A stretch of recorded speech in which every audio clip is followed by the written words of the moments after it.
So if you saw my video last week, you know that the RTR is down. Now I'm not exactly sure if it's something that I did or if it was just a defective battery, but that's kind of what we narrowed it down to. The new battery will be here in about 3 or 4 days as of the time I'm shooting this video, and I figured, you know, instead of wasting time, I decided to do all the aesthetics and functional aesthetic parts that I could to the bike. But on top of that, about the day after it happened, I ended up ordering this. This is Electro Co's new high torque motor, the 8 kilowatt.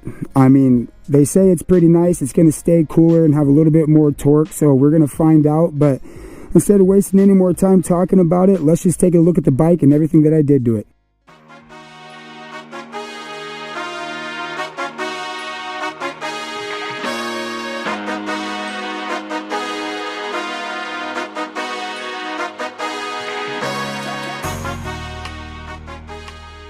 The first thing you're going to notice is I didn't give this thing a bath, but it's a little bit irrelevant because just look at the way that this thing came out.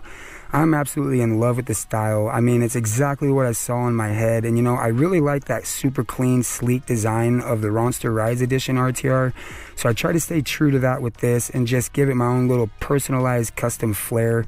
About half the stickers on this bike I ended up making on a few different websites, from the Stranger sticker right here to the 67 Stranger sticker on the rear arm, and then this American flag cross on the front, and then the horizontal American flag and cross on the side. And I got it reversed so it just looks good on the other side too.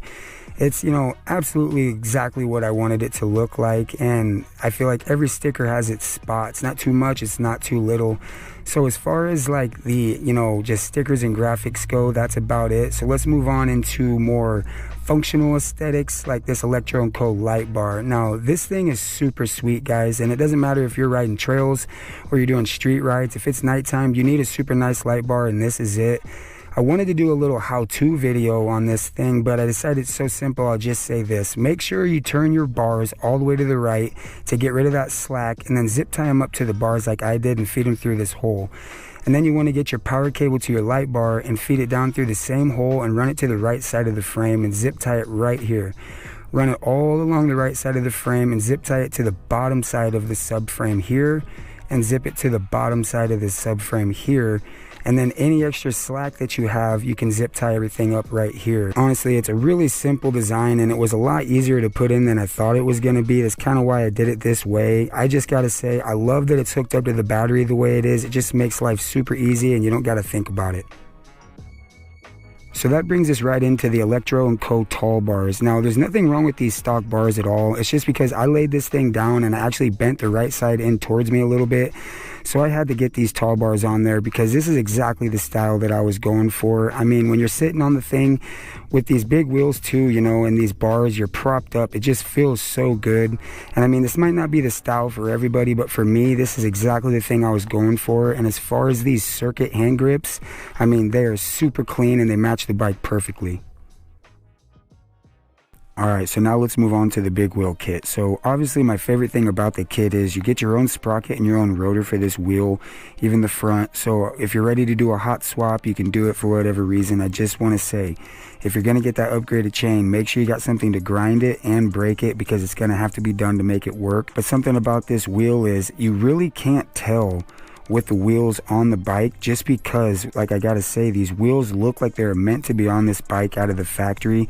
And I got nothing bad to say about this 12 with my experience. It's honestly been great, but I will say this 14 just screams rooster tails. And a little heads up, you're gonna have to trim your mud flap to make it work because it gets all ground up in there. And I think the shorter and closer you can get it up to the back of the arm right there, the better, just so your chain has more room to stretch. But the thing looks great. And you know, with this front wheel, the 14, it's like, again, you almost can't really tell a huge difference. It is noticeable, just not too great. But the real difference is, I mean, when you put them side by side, it's almost like, wow, like I didn't even realize it was like that. But I'm telling you, it looks like this was meant to be the way it was supposed to be out of the factory. Alright, now on to the Bolts and Volts custom seat cover. I love this thing, guys, with the custom logo in the back and the red stitching up the side.